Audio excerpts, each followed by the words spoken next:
It's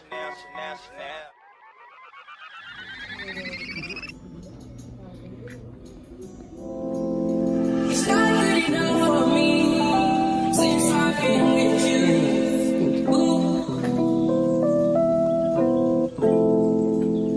It's not gonna work for you. Nobody can equal me. No, no.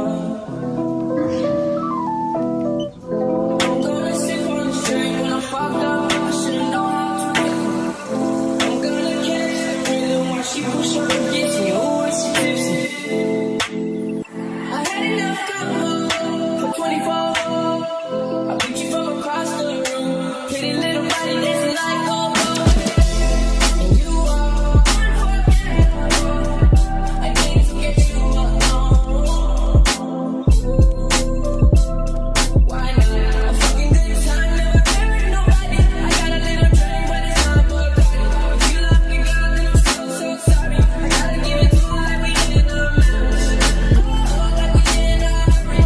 No, no, tell nobody. You're on your level too. Tryna do what lovers do. Feeling like I'm fresh out boost. If they want the drama, got the ooze. Ship the whole crew to the cruise ship. Doing shit you don't even see in movies. Right. I am going to be constantly recording, right? But what does this mean for you guys? I am interested in getting better with vlogging, and so this is a video of a week in the life and just kind of putting what I'm saying is I don't want it to be like a montage anymore. I do want to have dialogue and be able to you know, get to know each other and share my ideas. I do think that I get hung up in a way when it comes to like expressing myself because I don't know if I'm being received well, which is not really a big thing for me. But I also don't think that I am like properly communicating, which is crazy because I'm a very diplomatic, intellectual communicator. So probably need to let that go. But today has been just a really relaxing day. Granted, I have been like super busy with content creating, editing, and really just self-care. I do think that there is, it is possible. Let me go there. So I do think that we have been kind of programmed and even entrapped in a state of financial slavery. And I know that this is not the first time that some of you have heard that that concept, that term, or even come to the conclusion of that. But I do want to make it abundantly clear that for me and for so many other people, I think just across the board, it isn't normal. It isn't something that our spirit came here to do. I live in a very spirit-based life or mindset, and I know that a lot of people, or I have heard some people try to debunk or even call people who live in a spiritual type of, a spiritual-led mindset, a spiritual-led lifestyle. I've heard those people be called like delusional. I've heard those people be called, maybe scammers and different things. I'm not here to mislead anybody with what I believe, more so to share it. And so, when it comes to what I enjoy doing, that does not include working. It may be working for things that I'm passionate about. Give me a second.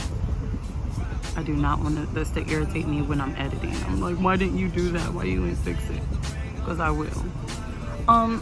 Yeah, and so I definitely have never been someone to subscribe to social norms. And I do think that there's a benefit from those who have created. This is what I've read. Okay, let me finish that thought. I think that there's a benefit from those who have created that narrative that everybody kind of subscribes to, with like working a 9-to-5 and kind of like working 5 to 7 days a week, and how those people kind of just contribute to the majority's wealth. right? Like through taxes and things like that. Like, I can admire anybody who legitimately, like, can live in that world, you know, and work a job long term and things like that. However, I do believe that there is a level of conformity when it comes to that, and there's a level of programming that someone may have taught that person, or maybe even role modeled to that person. 444 was just on the time here, so it feels like confirmation about what I'm saying. And so there's like a behavior that's modeled to a lot of people, that, you know, the way that you live a good life is to work for the man, work majority of your life, like run yourself down, enjoy spare time, like just like very minimum time of your life. And some people really, I'll say a lot of people really miss their callings. They miss living when they live in a way where perhaps they're financially stable and they have things going on that are, you know, financially grounded in their lives, because they are reaping the rewards of living in that conformity of working, we can even say hustling to maintain a certain lifestyle. And so I even want to say that, or preface that to say that if I have ever portrayed someone who is financially wealthy or well off, or, you know, abundant more than the next person, like, I do just want to make it clear that I'm just like the average person, legitimately, as far as finances. Am I different? Am I meant to be in the spotlight? Am I meant to be a leader? Am I a trendsetter? Am I someone who stands out? Absolutely. But those are because of the things that make me, give me a second. Those are because of the things that I don't settle for, right? Like, I don't conform to. And so I might be like this quote unquote entertaining spectacle because I don't go with the social norms. You know, I've healed from a lot of things that a lot of people don't uncover and really just dissect as it pertains to conditionings that they may have knowingly or unknowingly, that do put them in a position where, one, they're like everybody else, but two, they have a chip on their shoulder and they're not lighthearted. You know, they might carry what they have been through, and so they are, you know, bitter, you know, maybe hurt, maybe you know, whatever. I'm not here to dissect that, but I'm saying here is, like, I am wanting to live my best life, like legitimately live it. You know, it never feels good to me to believe that I'm meant to make other people happy. You know, like, that's not my mission statement. That's never been my agenda, you know, and things that don't feel right to me, even if I can pretend for so long, which I am very conscious of, and I'm very in the energy of, you know, just not participating in things that don't feel good. And I'm not here to give y'all advice. I'm just here to be a role model. Let's just be 100. You know, I'm just here to influence, and whatever it is someone gathers and can take from, you know, just from my sharing my experience, if it is something where they can become a better version of themselves, then wonderful. My life is a constant pursuit of being the most healed and the most happiest. Not all the time is it happy, so I don't even want to say that, but it is very joyful when I know the principles that I stand for, then I know that I'm living in alignment with what my soul wants, what my soul is calling me to, like on the purest form, like to not feel that anybody else's agenda is more important than mine. And I hope that makes sense, you know, because as I mentioned, I am concerned that when I get on the camera and I do express my thoughts and my feelings and share like just wisdom that feels important to, you know, get out. I do want to be understood. So I do also hope that whomever is watching this is someone who can, you know, really just open their mind the way that, you know, I think that my audience would have to be open-minded in order to explore with me and to learn with me and to even just go on this journey, because it's a constant learning, you know, constant learning experience. I know that for a lot of people I give great advice. I know for a lot of people that I appear to be very sure of myself, which is not so far off, but it's a constant learning experience.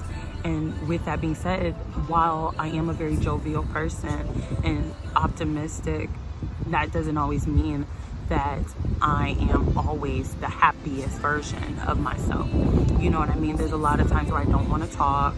There's a lot of times where I'm in my head a lot and things of that nature, and really, you know, trying to fill out what my purpose is in certain spaces that I'm in, or what the purpose is of the spaces that I'm in are for. But for the most part, it is ultimately to become, you know, just a healed spirit version of myself.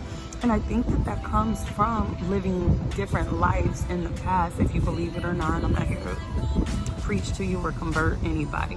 But if you believe it or not, I am very certain that there are lifetimes that I have experienced being stuck based off of, you know, putting others before me, you know, putting other people's agendas, 11-11 just now, putting other people's agenda first and really just conforming to whatever it was that they wanted out of me or for me. And I'm pretty sure that those people were able to, whether it was physically imprison me or whether it was spiritually imprison me, I know just based off the events of my life that I have experienced lifetimes where in this lifetime, my ancestors, my spirit team, my life path is shining light on all of those things, and it refuses to allow me to experience those things again. I can see that based off of the times where I try to put myself in those positions, or I have found myself in those positions and it just didn't work. And maybe I found myself wondering, why isn't it working? You know, when I was a little less evolved, trying to figure out like, what was I doing wrong? Or, you know, really just asking spirit and being like, why can't this be exactly what I want it to be? Like, why can't this, why isn't this working out? And the answer I've always gotten back, no matter how long the answer took or how long it took for me to hear the answer, was that it's not supposed to. Is that you're supposed to rely on yourself. You're supposed to be the most uncensored version of yourself, the most untamed version of yourself. And that, in that space, is when I feel most empowered. And so as I do say, like, oh, I want you to be healed, I want you to be this, empowered. I want you to be empowered. I don't want you to feel disempowered because you're conformed to a lifestyle, a belief, a religion, or a mindset that is making you disempowered or enabling a situation where it makes you victim to your circumstances, you know. Anyway, I'm just enjoying my time in the grass, getting grounded, experiencing, you know, just the air of it all, the water of it all, the earth of it all, and just really doing what is making my spirit happy. Getting on was also making my spirit happy because, again, I do want to get better with, a relationship and, and just being able to get in front of the camera and be comfortable, but also sharing what I have to say and sharing my thoughts with you guys, because I feel like that's ultimately what I am here for, is to be this spectacle so that you guys can learn from, and you guys can be inspired by, and that you guys can, adapt adapt whatever it is from me, that makes you the better version of you.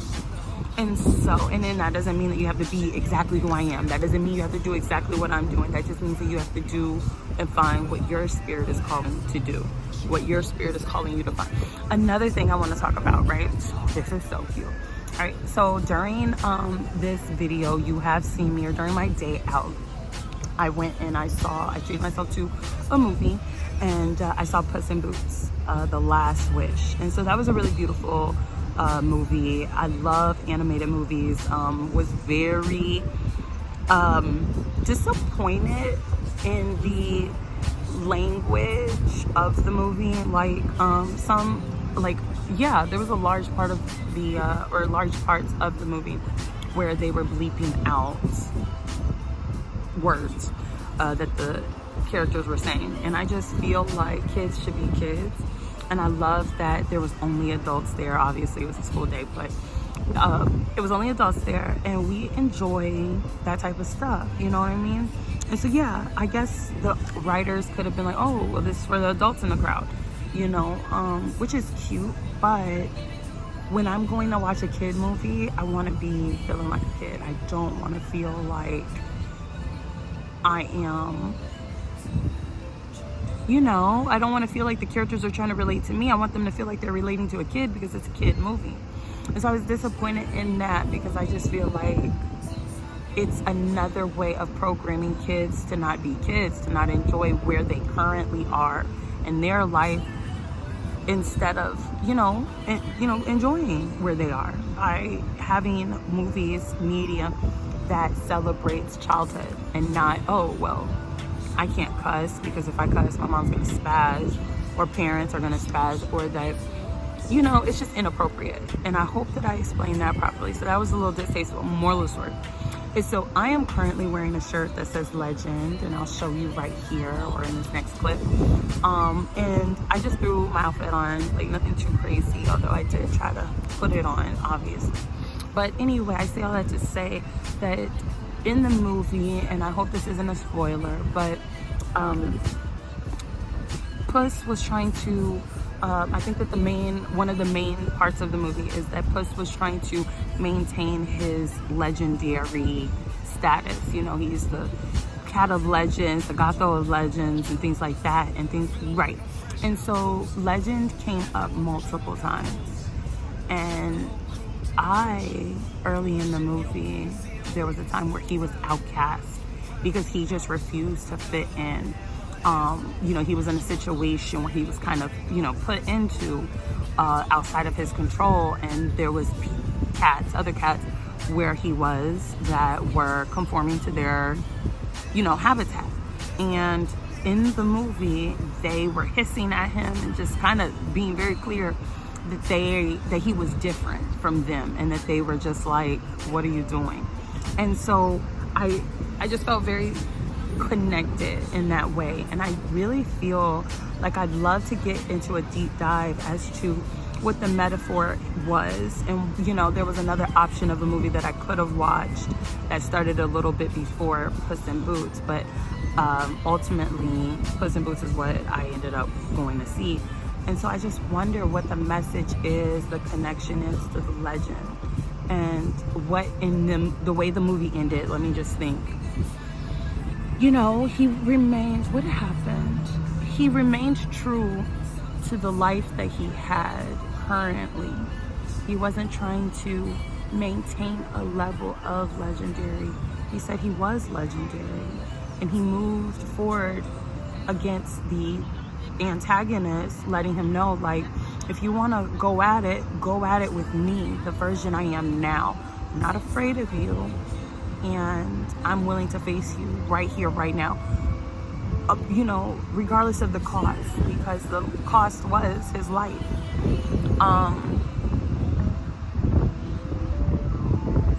And so for me, legend, I am trying to incorporate that I am successful.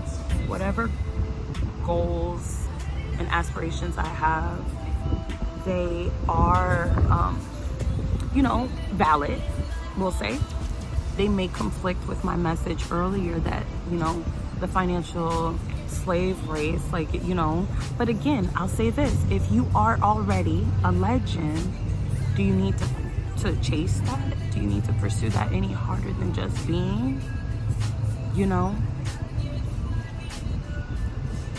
So maybe that's the message. It's like, you are exactly who you need to be. You are exactly where you should be. And that any obstacles that you're facing in that moment, you are more than capable of facing it right where you are. You don't need to aspire to have one or more things. You don't need to aspire to have anything more than what you have in that moment. There was parts in that movie where it said, like, everything you're wishing for is right in front of you. Perhaps everything I'm wishing for is right in front of me. And to not chase that as if it's in the future or out of reach, because perhaps it's in reach, perhaps it's right here and I'm not acknowledging it. It's just really beautiful, and it's just a mindset shift. It's a way to think, or to, you know, it's something to definitely ponder on and even integrate, because life is too precious, you know. Every laugh that you have, every yummy food that you eat, every time you get to hug whoever you love, and just really even be in a moment of peace. If I'm just gonna talk about me, if I'm pursuing the next thing and pursuing something that's quote unquote out of my reach, do I ever get to enjoy it? And then we're slaves to that, you know, slaves to whatever that goal is, slaves to whatever that, you know, aspiration is that we feel like, or that title is that we don't think we have, or we don't think we can maintain, or it's worth being threatened that it's not available. Anyway, I need to text my honey because I'm sure he's off work now, and I'm sure he's looking for me. So yeah, enjoy some scenic views, and I'll see you in the next clip.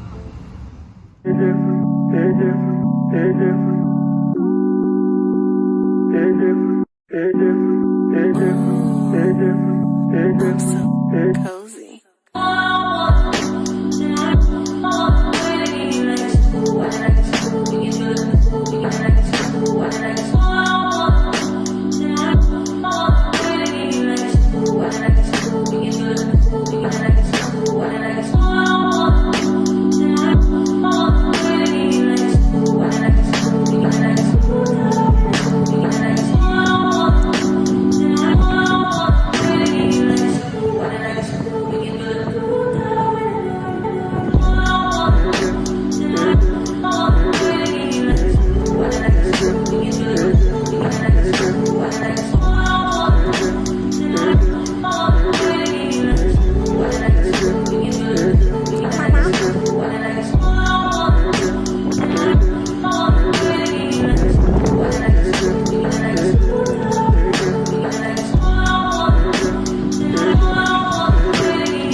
I am reading, I'm reading Their Eyes Were Watching God, and ironically, I am in Eatonville, Florida. And so I actually had an appointment here for something career related, and what did I do?